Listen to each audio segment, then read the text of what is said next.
नमस्कार दोस्तों, स्वागत है आप सभी का आइडियल एकेडमी के ऑनलाइन नेट प्लेटफॉर्म में। दोस्तों, इस वीडियो में हम बात करेंगे नेशनल एजुकेशन पॉलिसी 2020 की। जैसा कि आप जानते हैं, गवर्नमेंट ऑफ इंडिया ने जो हमारी एजुकेशनल पॉलिसी है जो 34 सालों से आज तक चलते आ रही थी, उसको चेंज करने का फैसला लिया है और न केवल स्कूल्स पे, वो हायर एजुकेशंस पर भी इसको पूरी तरह चेंज करने वाली है। तो इसमें क्या क्या इंपॉर्टेंट बातें हैं एज अ स्टूडेंट आपको जाननी चाहिए, अगर आप टीचर है तब भी आपको जाननी चाहिए और पेरेंट्स को भी मालूम होना चाहिए, क्योंकि ये आपके भविष्य से रिलेटेड सवाल हैं और साथ ही साथ देश के भविष्य की बात है। तो बात करते हैं, तो कल क्या क्या डिसीजन लिए गए इन पर बात करेंगे। तो सबसे पहले स्कूल एजुकेशन के बारे में बात करेंगे। तो आप देख पाएंगे कि यहाँ पर यूनियन कैबिनेट ने जो है इसको चेंज किया है 1986 में ये लास्ट बार चेंज हुई थी एंड इसके बाद 34 साल बाद इसको अभी चेंज किया गया है। तो बात करते हैं पहले स्कूल एजुकेशन के ऊपर। तो स्कूल एजुकेशन दोस्तों, हम जानते थे कि जो करंट फॉर्मेट हमारा होता था वो 10+2 सिस्टम पर होता था, लेकिन इसको अब रिप्लेस करेगी सरकार। कैसे रिप्लेस करेगी? वो 5+3+3+4 कैलकुलर स्ट्रक्चर बनाएगी। इसका मतलब क्या होगा? बेसिकली इसमें क्या क्या बातें मैं आपको बताता हूँ। आप यहाँ पर देख पाएंगे, तो यहाँ पर पहले जो आपका क्लास 5 तक की पढ़ाई होगी, तो उसमें हमारा जो है यहाँ पर क्लास 5 तक के लिए आपको एक्स्ट्रा करिकुलर एक्टिविटीज़ के साथ वोकेशनल स्ट्रीम्स पढ़ाई जाएगी। इसका मतलब क्या होगा कि शुरुआत में जो टीचिंग होगी क्लास ग्रेड 5 तक, वो आपकी रीजनल लैंग्वेज में कराई जाएगी और मदर टंग में आपको पढ़ाया जाएगा। कोई भी दूसरी लैंग्वेज आपको इम्पोज नहीं की जाएगी।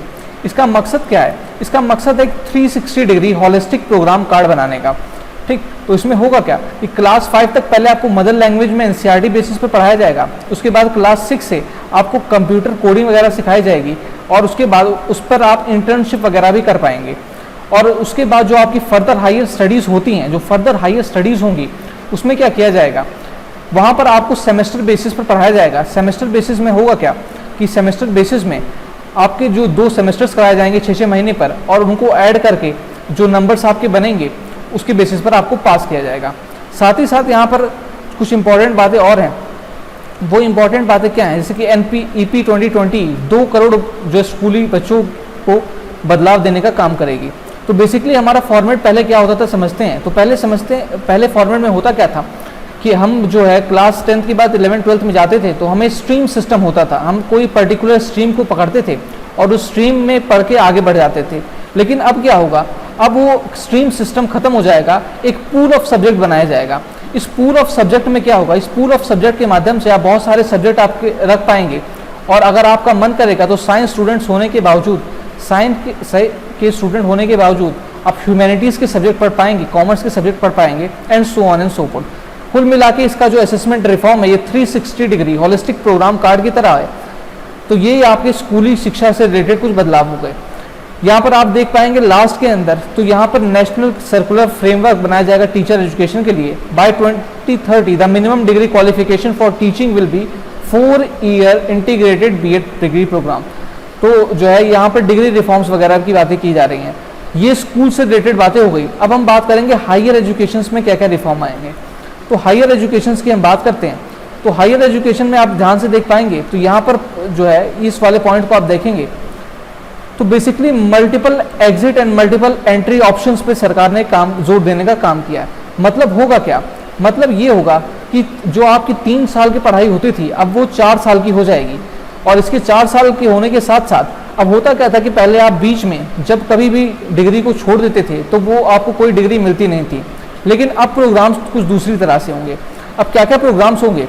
अब प्रोग्राम्स ऐसे होंगे दोस्तों कि फर्स्ट ईयर में जब आप छोड़ेंगे तो आपको मिलेगा एक डिप्लोमा, सेकेंड ईयर में आप छोड़ेंगे तो आपको मिलेगा एक सर्टिफिकेट, थर्ड ईयर में आपको बैचलर डिग्री मिलेगी एंड फोर्थ ईयर में आपको मिलेगा बैचलर डिग्री के साथ एक रिसर्च सर्टिफिकेट। मतलब होगा क्या? इसमें भी multiple entry and multiple exit points पर बात की जाएगी। इसका मतलब क्या होगा? मतलब ये होगा कि आपको कुछ ग्रेड पॉइंट्स मिलेंगे, कुछ क्रेडिट्स मिलेंगे। इससे क्या होगा? इससे ये होगा कि आप कोई कन्फाइंड सब्जेक्ट के अलावा भी दूसरे सब्जेक्ट्स, जैसे कि अगर आप साइंस के स्टूडेंट्स हैं तो आप ह्यूमैनिटीज़ के सब्जेक्ट भी पढ़ पाएंगे एंड कॉमर्स के सब्जेक्ट भी पढ़ पाएंगे। सिमिलरली अगर आप जो है आर्ट्स के स्टूडेंट्स हैं तो आप फिजिक्स वगैरह भी पढ़ पाएंगे। तो होगा क्या? इसके तहत सरकार जो है, अब इसको आगे समझते हैं। इसको समझने के लिए हम क्या करेंगे? बेसिकली इसका भी एक मोटो है जो हमारे जो वर्ल्ड लेवल में एजुकेशन प्रोग्राम चल रहे हैं उसके बेसिस पर इंडिया के एजुकेशन को डेवलप करना, एकेडमिक बैंक्स ऑफ क्रेडिट्स बनाए जाएंगे जो कि आसानी से ट्रांसफ़र हो पाएंगे। मतलब होगा क्या कि जैसे कि मान लीजिए कि आप पढ़ाई कर रहे हैं एंड यूनिवर्सिटी में किसी कारणवश आपकी पढ़ाई जो है बीच में छूट जाती है। अब वो छूट जाती है तो इसका मतलब क्या हुआ कि जब आप उसको दोबारा कंटिन्यू करना चाहें जब कभी भी, तो उसको आप कंटिन्यू कर पाएंगे। होगा क्या कि कंटिन्यू करने के लिए आपके जो क्रेडिट पॉइंट्स हैं उनका यूज़ करते हुए आप कभी भी उसको क्रेडिट कर सकते हैं। साथ ही साथ जो इंपॉर्टेंट रिफॉर्म्स थे मैंने आपको बता दिए। साथ ही साथ इसका जो एम्फेसिस है दोस्तों वो यहाँ पर ये है कि ये 15 साल के अंदर अंदर जो सारे जो कॉलेजेस थे, डिग्री ग्रांटेड कॉलेजेस थे, उनको एक ऑटोनोमस डिग्री ग्रांटेड कॉलेज में बनाकर उसको एक यूनिवर्सिटी के रूप में जो है बदल देगी सरकार। इसका मतलब क्या होगा? इससे का मतलब ये होगा कि आप आसानी से multiple entry and multiple exit points पर फोकस कर पाएंगे। आपका जो स्ट्रीम बेस्ड सिस्टम था खत्म हो जाएगा। स्ट्रीम बेस्ड सिस्टम खत्म होने के बाद आपके पास जो ऑप्शंस है वो बढ़ जाएंगे एंड ऑप्शंस बढ़ने की वजह से आप कुछ जो है बहुत सारी चीज़ों में काम कर सकते हैं। दोस्तों एक बात और, यहाँ पर जो स्कूल से रिफॉर्म्स थे, स्कूल रिफॉर्म्स में क्लास 6 वाला जो इंटर्नशिप प्रोग्राम था, इंटर्नशिप के साथ यहाँ पर कंप्यूटर कोडिंग वगैरह का प्रोग्राम भी स्टार्ट किया जाएगा। तो दोस्तों ये कुछ क्रूशियल एंड इम्पॉर्टेंट पॉइंट्स थे जो नेशनल एजुकेशन पॉलिसी आई है कल की, इसके ऊपर ध्यान देने वाली बात ये है दोस्तों, ये नेशनल एजुकेशन पॉलिसी कब से लागू होगी? ये कब से लागू होगी दोस्तों ये हम नहीं बता सकते। होगा क्या, ये अभी बिल है, ये बिल अभी पार्लियामेंट में पेश होगा एंड पार्लियामेंट जब इसको मंजूरी दे देगा तब ये लॉ बन जाएगा। तो स्टेट गवर्नमेंट और जो आपकी स्टेट गवर्नमेंट है और सेंट्रल गवर्नमेंट है दोनों मिलकर इस पर लॉज बनाएंगे एंड लॉज बनने के बाद ये लागू होगा। तो मोस्ट प्रोबेबली नेक्स्ट ईयर या फिर उसके नेक्स्ट एकेडमिक ईयर तक ये लागू हो सकता है। ये पूरा सरकार के ऊपर है वो कब लागू करना चाहती है। यह एक पॉइंट दोस्तों, एक बात और है कि यहाँ पर सेंट्रल एंड स्टेट मिलकर कम से कम 6% ऑफ जीडीपी का अब खर्च करेंगी जो है एजुकेशन के ऊपर।